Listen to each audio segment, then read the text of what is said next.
സാമ്പത്തിക വർഷം അവസാനിക്കാൻ ദിവസങ്ങൾ മാത്രം ശേഷിക്കെ ജില്ലയിലെ ത്രിതല പഞ്ചായത്തുകളിൽ പദ്ധതി നിർവഹണം എങ്ങുമെത്തിയില്ല. നഗരസഭകളുടെയും അവസ്ഥ ഇതുതന്നെ. ഇതുവരെ 40.46% ജില്ലയിലെ തദ്ദേശ സ്ഥാപനങ്ങൾ ഫണ്ട് ചിലവിട്ടിട്ടുള്ളത്. ഇടുക്കി ജില്ലാ പഞ്ചായത്തും കട്ടപ്പന നഗരസഭയും ദേവികുളം ബ്ലോക്ക് പഞ്ചായത്തും മറയൂർ ഗ്രാമപഞ്ചായത്തുമാണ് ത്രിതല സംവിധാനങ്ങളിൽ പദ്ധതി നിർവഹണത്തിൽ ഏറ്റവും പിന്നിലുള്ളത്. Idukki vision exclusive. ജില്ലാ പഞ്ചായത്ത് ഇതുവരെ 36.71% വിനിയോഗിച്ചപ്പോൾ 8 ബ്ലോക്ക് പഞ്ചായത്തുകൾ ചെലവിട്ടത് 37.34% ഫണ്ട് വിഹിതമാണ്. 2 നഗരസഭകൾ 38.78%വും ഗ്രാമപഞ്ചായത്തുകൾ 42.17%വുമാണ് വിനിയോഗിച്ചത്.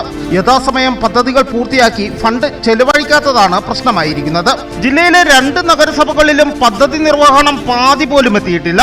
തൊടുപുഴ നഗരസഭ 38.87%വും കട്ടപ്പന നഗരസഭ 38.73%വുമാണ് വിനിയോഗിച്ചത്.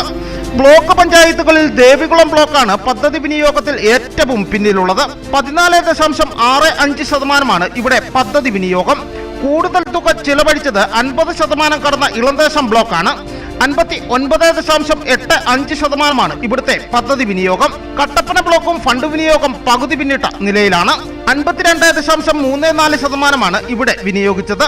പഞ്ചായത്തുകളിൽ മറയൂർ ഗ്രാമപഞ്ചായത്താണ് ഏറ്റവും പിന്നിലുള്ളത്. 19.42%മാണ് ഇവിടെ ചിലവഴിക്കാനായത്. കൂടുതൽ തുക വിനിയോഗിച്ചത് പുറപ്പുഴ പഞ്ചായത്താണ്. 58.39%മാണ് ഇന്നലെ വരെ ഇവിടെ പദ്ധതി വിനിയോഗം. ട്രഷറി നിയന്ത്രണങ്ങളും പദ്ധതി വിഹിതം അനുവദിക്കുന്നതിൽ സർക്കാർ വരുത്തിയ കാലതാമസവുമാണ് പദ്ധതി നിർവഹണം വൈകാൻ കാരണമായി പറയുന്നത്.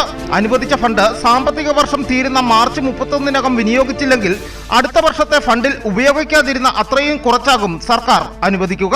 അധികൃതരുടെ അലംഭാവമാണ് ഈ പ്രതിസന്ധിക്ക് കാരണമെന്ന് BJP ജില്ലാ പ്രസിഡന്റ് VC വർഗീസ് കുറ്റപ്പെടുത്തി. ഈ തദ്ദേശ സ്വയംഭരണ സ്ഥാപനങ്ങളിൽ ചിലവഴിക്കേണ്ട ഫണ്ട് യഥാസമയം കാര്യക്ഷമമായിട്ട് ചിലവഴിക്കാനായിട്ട് സാധിച്ചിട്ടില്ല എന്നുള്ള ഒരു വസ്തുതയാണ്. ഇതുകൊണ്ട് സംഭവിക്കുന്നത് ജില്ലയെ പുറകോട്ടടിക്കുകയാണ്. ജില്ലയിലെ വികസന പദ്ധതികൾ നടപ്പിലാകാതെ പോവുകയാണ്.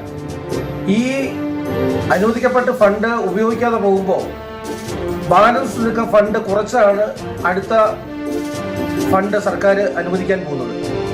ഇത് ജില്ലയോടുള്ള വെല്ലുവിളിയാണ്. ഈ പഞ്ചായത്തുകളും ബ്ലോക്ക് പഞ്ചായത്തും ജില്ലാ പഞ്ചായത്തും ഒക്കെ ഭരിക്കുന്ന ആൾക്കാർ കാണിക്കുന്ന അനാസ്ഥയുടെ ഭാഗമായിട്ടാണ് കൃത്യമായിട്ട് ഈ ഫണ്ടുകൾ വിനിയോഗിക്കപ്പെടാതെ പോകുന്നത്. അപ്പോൾ ഇങ്ങനെയുള്ള വീഴ്ചകൾ ഒഴിവാക്കിക്കൊണ്ട് ഇനിയിപ്പോൾ ഈ കുറച്ചൊരു 27 ദിവസം കൊണ്ട് ഒരു തട്ടിക്കൂട്ട് പരിപാടിയുമായിട്ടായിരിക്കും ഫണ്ട് ചെലവഴിക്കാനായിട്ട് പോകുന്നുള്ള യാഥാർത്ഥ്യം നാം തിരിച്ചറിയണം. ഇത് ത്രിതല പഞ്ചായത്തുകളുടെ വികസന പ്രവർത്തനങ്ങളെ ഗുരുതരമായി ബാധിക്കും എന്ന സ്ഥിതിവിശേഷമാണ് വരാൻ പോകുന്നത്. വരും ദിവസങ്ങളിൽ എങ്ങനെയെങ്കിലും പദ്ധതി തുക ചിലവാക്കുവാനുള്ള കൊണ്ടുപിടിച്ച ശ്രമമായിരിക്കും ത്രിതല പഞ്ചായത്തുകളിൽ അരങ്ങേറുക.